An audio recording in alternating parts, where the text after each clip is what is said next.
all those who read and approved the minutes from last week, please raise your hand. Crapsies, don't raise your hand.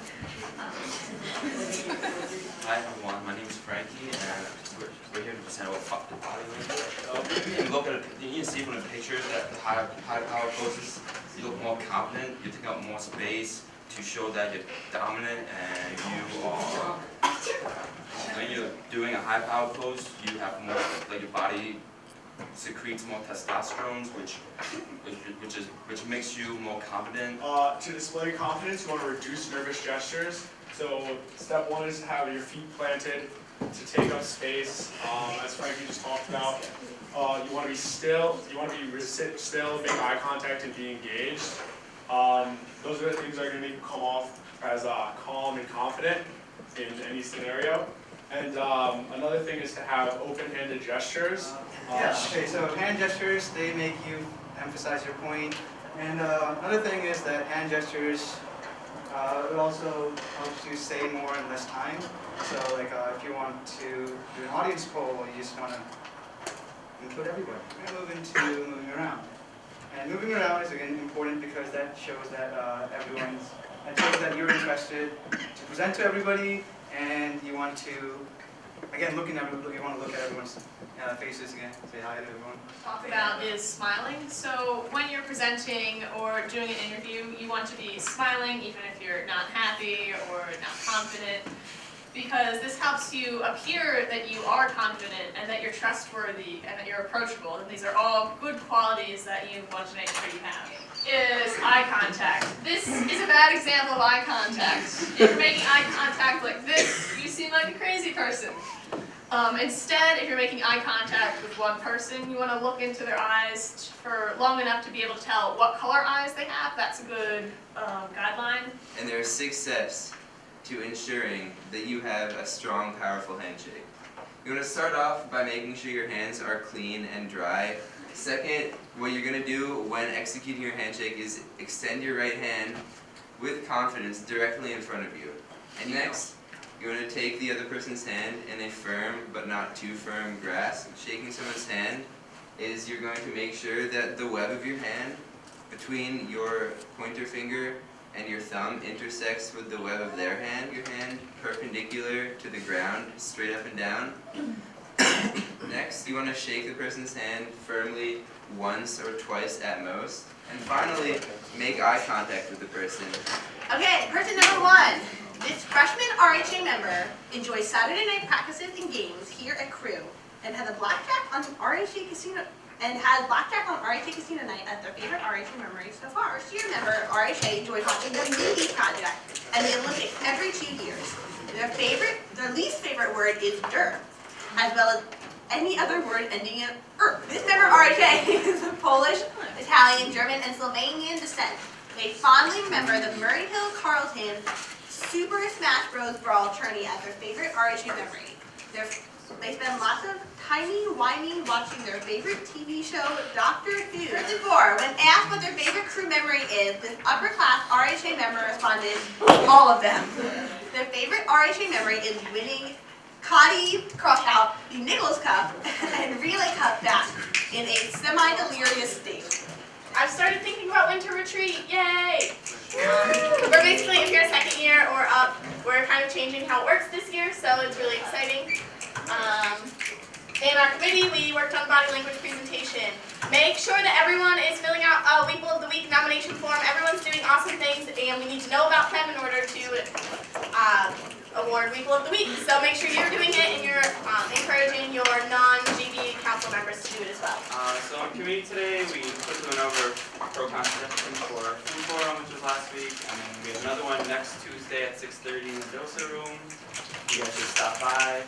And then we talked a little more about advocacy from council, and then we had Loretta come in today, so she gave a presentation and she had some questions for us. Position update, I'm currently co-chairing a committee looking into catering options in the different spots on campus, such as the Rough Rider Room spot and the Tinkin Field Center. If you guys have any feedback, please let me know. Okay, so you guys will be proceeding, and hopefully you've already heard about the homecoming event RHA is doing on Friday night, from 8, is at the top of your thing, from 8 to 10 in the pink senior classroom, which is right next to Mill. It's basically a homecoming event for alumni who are coming back. They want to talk to you guys, for you to talk to them, meet them, eat cheesecake and other desserts. Basically casual walk in, walk out, not a very formal thing, but for you to sort of learn about their experience and how it's sort of been applicable in their careers, because they're all in totally separate careers now, but how their leadership experience has kind of helped them along the way. Also, I think we do have a committee update. Concur committee has been going well. We're meeting Wednesday night, don't forget guys. Bouncing off of what Jen said about the alumni event, you will be getting invitations for your council members from your liaisons, unless you already have your meeting, then presidents have those. And so we'll be excited for that. My PR committee worked on homecoming and RHA's activity within that, our presence. Within all that, we've also been looking at what we want to do for CSO as far as giveaways and how we want to make some advocacy with that giveaway. And then as far as the positional update, I've just been ordering a lot of things to increase and enhance our visibility.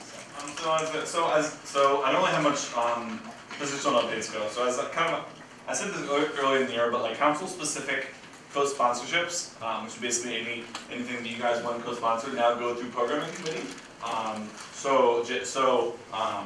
Clark and Magnolia, they came and presented about Jack Bash to program committee, and we co-sponsored them for $400. So be sure to come out to that. Is there a date? It's the 31st. 31st. October 31st. Be sure to come out of that to support that, and then also kind of use them as a springboard. Like remember, if you guys have any sort of things that you want, like co-sponsored, either monetary, but it also can also be like anything else, like any sort of help or any sort of else or anything else, you're gonna come to programming committee for that. That's on Org-Sync. And besides that, in committee we just talked about future plans for the semester as well as doing like advocacy related programs. So to all councils, I've gotten a few emails from like various secretaries and treasurers just asking for advice or help. If you see any of your secretaries or treasurers are struggling, or if they express if they need help with something, just have them email me. If they ever need anything, my office hours are on Monday and Friday. They're on the agenda. So that's it. So I have one quick thing about the homecoming float, homecoming window decorations, and homecoming float. We'll do both. So homecoming window decorations, remember that they are due by the 15th, so this Wednesday, so you guys should all be decorating your buildings, getting residents involved. Make sure you use window paint and do it really nice and pretty and follow the theme. So we got contacted from the We Belong Here movement about a Pulse retreat that's going to be happening October 26th through 28th. And they would really like to have people represented from RHA there. Unfortunately, none of our exec board is able to attend. Would anyone be interested in attending this retreat? If you want a little more information, I can give it. But October 26th through 28th, so it is Magnolia. Cool, so we actually had at Magnolia Mornings our second event after June, and those went really well. We had a lot of people who really liked it. So with that, we're prepping for homecoming float, like everyone else in here, I assume. And we're also starting to get co-sponsorships for Clark for Jack Bash, and we're Any other open floor announcements? Yeah. Megan, do you want to talk about the CSO retreat? Oh, yeah. So Malcolm brought it something. Nookie people of the week. Okay. Weepul of the week goes to Robert from Hunt. Advisors moment.